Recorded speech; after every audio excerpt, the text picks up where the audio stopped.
Welcome to Football Game Plan's NFL All-32 show, where we break down every game every week across the NFL. I'm Emery Hunt, the czar of the playbook, and we have a ton of stuff to get into in this week's episode. And we're going to start by breaking down some of the top news, notes, and tidbits around the NFL as we go into our 4-minute offense.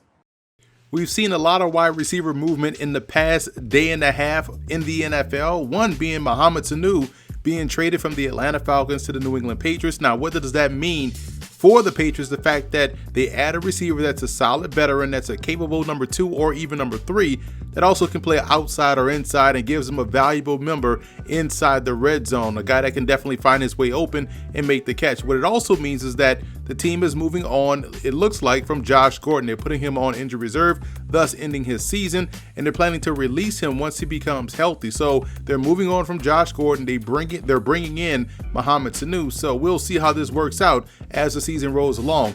Now, out in Denver, the Broncos moved on from Emmanuel Sanders, trading him to the San Francisco 49ers. And what that does for San Francisco, it gives them a guy that's money on third downs, but can also stretch the field deep downfield with his speed. And he's a big playmaker as well. We've seen that so far this season with Denver. Now, what does that do for the Broncos?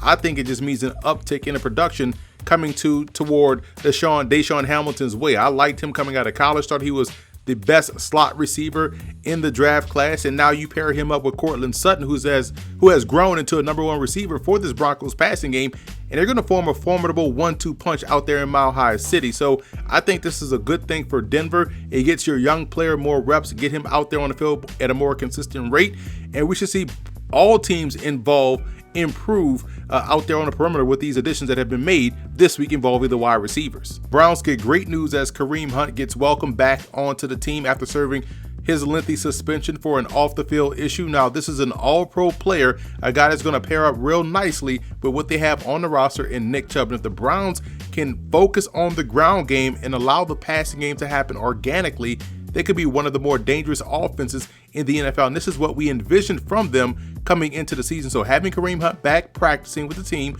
again, he won't be eligible to play until week 10, is always a great thing in my opinion, because now you have a legitimate, potent 1-2 punch in the backfield. Speaking of welcoming back a player, the New Orleans Saints may be getting back Drew Brees this upcoming Sunday against the Arizona Cardinals. Now, Brees expects to play. He says that's the plan.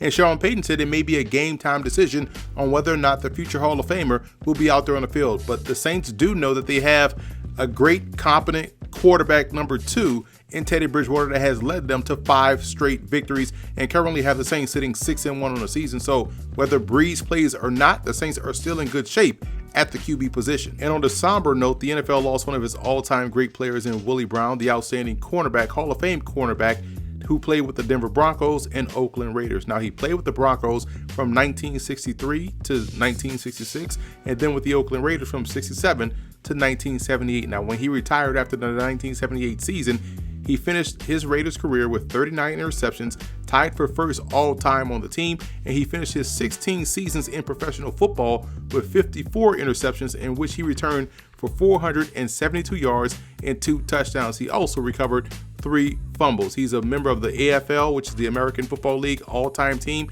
and was inducted into the Pro Football Hall of Fame in 1984 during his first year of eligibility. Now, in 1999, he was ranked number 50th on the Sporting News list of the 100 greatest football players of all time, making him the highest ranking Raiders player. Willie Brown was 78 years old. Now we transition to Thursday Night Football, where we have a big-time matchup in the NFC between the Washington Redskins and the Minnesota Vikings.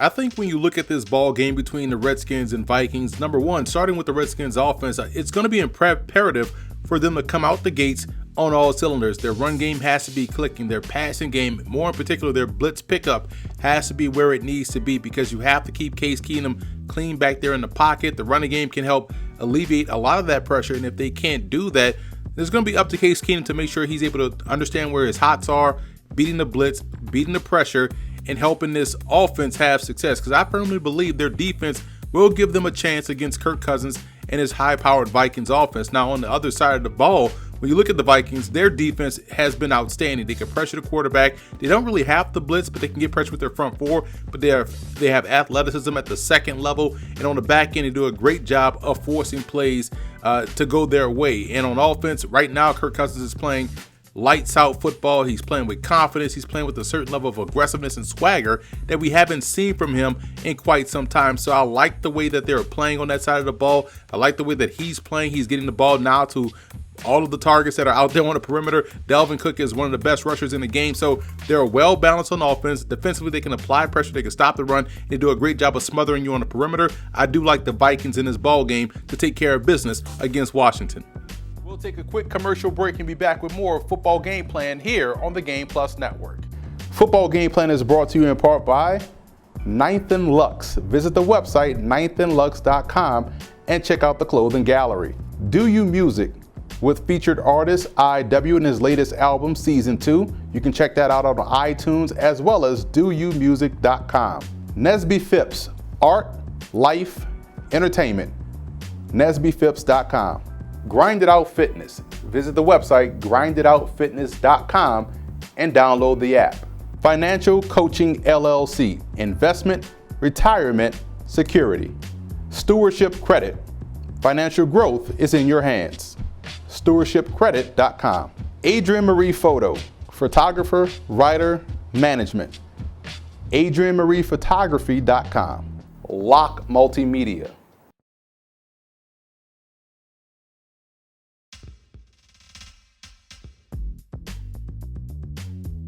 I'm Alex Marinoni, offering you Football Game Plan's best bets for Week 8. Let's start things off in Buffalo, where the Bills play host to the struggling Philadelphia Eagles. The Bills are coming off a week where they were in a tight one with the Miami Dolphins at home. They were looking to come off a bye week that took them into the second half to really get going. When the second half started, though, they went back to their dominant ways on the defensive end, and the offenses started clicking, taking over the lead and to win the game. They go up against an Eagles team that can't seem to do anything right at this point. In their last two games against the Vikings and Cowboys, they have had their secondary get torched and their offensive line take a beating. Now the Bills' passing attack is not something to fear, but with the ability of Josh Allen to make off-schedule type plays, it could lead to some big shots. Defensively, the Bills' defense has been one of the best in the league, as they have shown the ability to stuff the run and avoid the big play. In a matchup at home against an Eagles team that likes to take shots, I expect the Bills to hold their ground and keep Wentz and company in check. With a spread at -1.5, I expect the Bills to get it done. In a battle of struggling teams, we have the LA Chargers heading to Chicago to take on the Bears. The Chargers have been one of the most disappointing teams out of the AFC this year, as their playoff aspirations have been quickly fading away. On the other side, you have the Bears, who some would say had Super Bowl aspirations to begin the year, but have looked anything but a Super Bowl contending team. We have seen the offensive struggles on a week in and week out basis, but last week was the first time we have seen the defense struggle to make stops, allowing the Saints offense to put up 36. Now, going back to the Chargers, one thing we can say about them is they keep all their games close, and Phillip Rivers is not afraid of anybody, no matter the obstacle. In this game, the Bears are favored with the -4.5 opening spread. With Mitch Trubisky back at quarterback and his struggle to this season, nothing convinces me that the Bears will win this game, let alone by more than a field goal. The best bet here would be to take the Chargers to cover. Out west, we have the 4-2 Carolina Panthers going into San Francisco to take on the undefeated 49ers. Both of these teams this season have exceeded expectations, with the 49ers off to one of their best starts in franchise history, and the Panthers rattling off 4 consecutive wins with a backup quarterback. The story of this game, though, will be defense, defense, defense. Both teams have been riding the performances of their defenses so far, showing both the ability to get to the quarterback as well as stuffing the run. Nick Bosa and Dee Ford have been standouts up front for the 49ers, and Richard Sherman looks like he has regained form. On the other side, the Panthers' defense have been all over the field, led by Luke Kuechly. Christian McCaffrey has been everything to this Panthers offense, and on the flip side, the 49ers have been relying on the run game with Tevin Coleman, Matt Breida, and Raheem Mostert. Expect the air to be taken out of the ball in this game, and also note that the Panthers are 4-2 against the spread this year. With a spread set at -5 for San Francisco, I'm looking for the Panthers to cover here. Out in New England, we have the Patriots playing host to the Cleveland Browns. The Browns will be coming off a bye, but Bill Belichick has tremendous success up against young quarterbacks. The running game has been the most consistent part of the Browns offense, as Mayfield has struggled to get the passing game going. On the flip side, the Patriots are off to one of their best starts in franchise history, and look to have the defense that can stop anybody.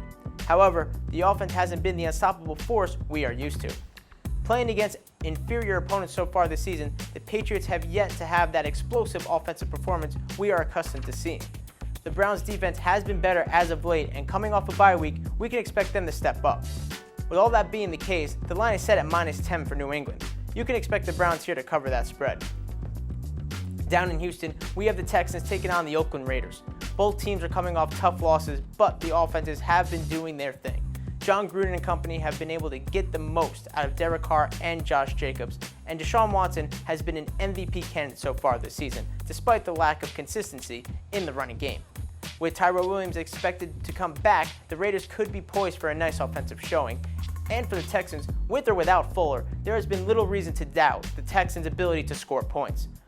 Both teams needing wins to get back into the thick of things, we can expect them to pull out all the stops on the offensive side of the ball.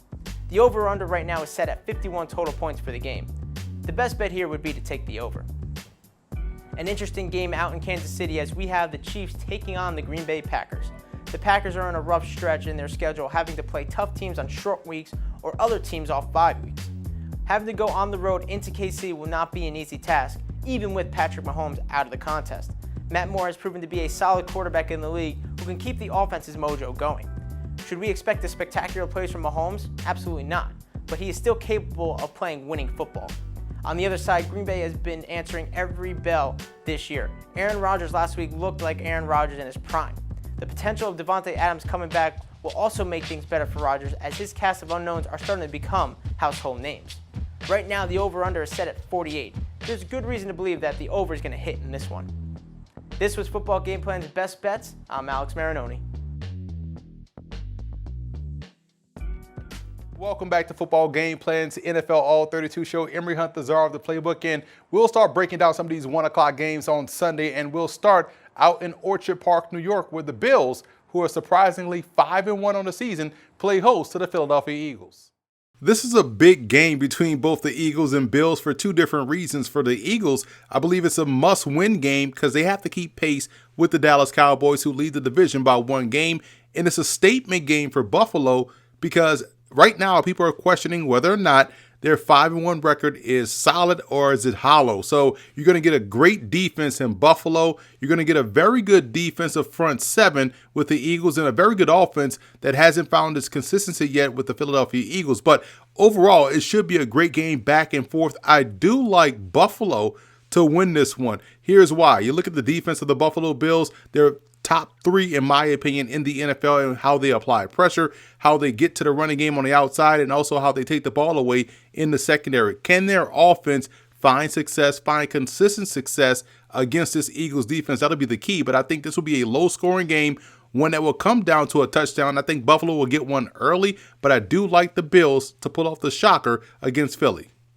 Next up, we have Tampa Bay traveling to Nashville to take on the Tennessee Titans, and the last time we saw Tampa Bay, they were struggling out there across the pond against the Carolina Panthers. Jameis Winston couldn't stop turning the ball over, and he definitely needed that bye week to get them back on the right track. The last time we saw Tennessee, which was last week, against the Los Angeles Chargers, their defense made a great stand at the goal line, and Ryan Tannehill gave them just enough offense to where they were able to get the win. This game, to me, will come down to defense, and I do believe the bye week, extended bye week, helped the Bucs get back on the right track. I think we'll see Jameis Winston protect the football. I like Tampa to win against Tennessee. The Jets head down to Duval County to take on the Jacksonville Jaguars, and the question will be whether or not Sam Darnold can have a better day against the pressure, because he's going to see a lot of it against the Jacksonville Jaguars. On offense, can the Jags offense find some success against an aggressive style defense, and what you're going to see from Greg Williams? I like how Jacksonville was able to overcome ineffective offensive play to put it all together in the fourth quarter to knock off the Bengals. I think that'll be the case against this one. Their defense will give them ample opportunities with the football. I like Jacksonville.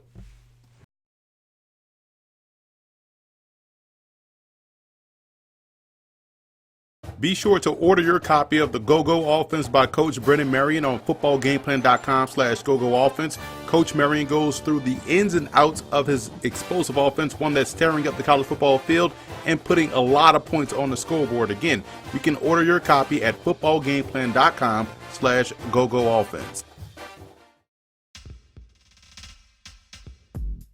I'm Troy Anthony with your NFL Football Game Plan Week 8 Best Bets. The Rams and Bengals head to London to face off at Wembley Stadium. I have to take the Rams here on the money line at minus 625. You might want to parlay with that with something. That's a huge money line to take by itself.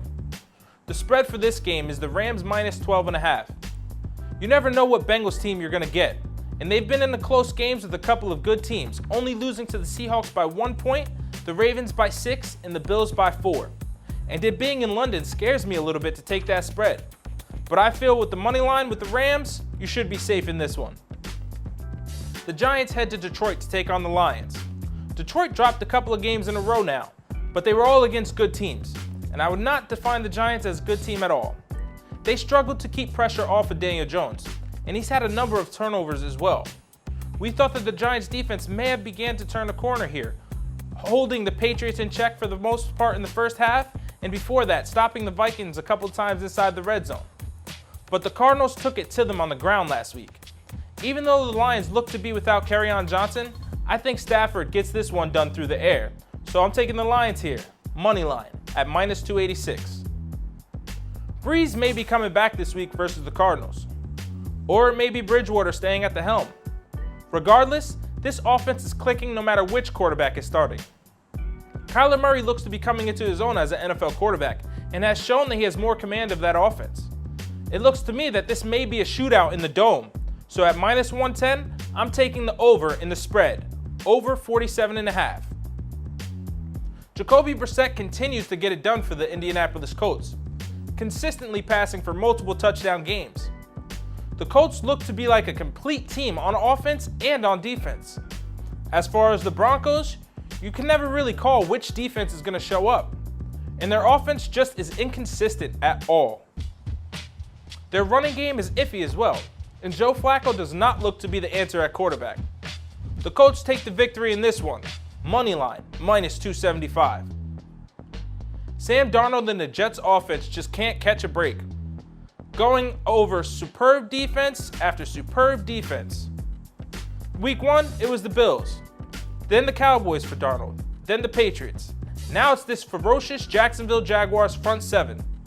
The question is, will the Jets be able to stop Leonard Fournette and the Minshew Magic? The Jaguars might just prove too much to handle in this one, so I'm taking them on the money line, at home, minus 220. Last we saw of Jameis Winston, he was committing 6 turnovers in London. I wasn't expecting that at all. I thought Bruce Arians had finally turned around his turnover habit. This Titans team just squeaked out a victory last week against the Chargers, when the Chargers unexplainably ran the ball with no time left on the clock at the 1-yard line. Arians is probably one of the smartest coaches in the game, and he'll be sure not to make mistakes like that in this one. The Buccaneers should pull this one out. That's why I'm taking them on the money line, plus 117 on the road. For your Football Game Plan Week 8 NFL Best Bets, I'm Troy Anthony.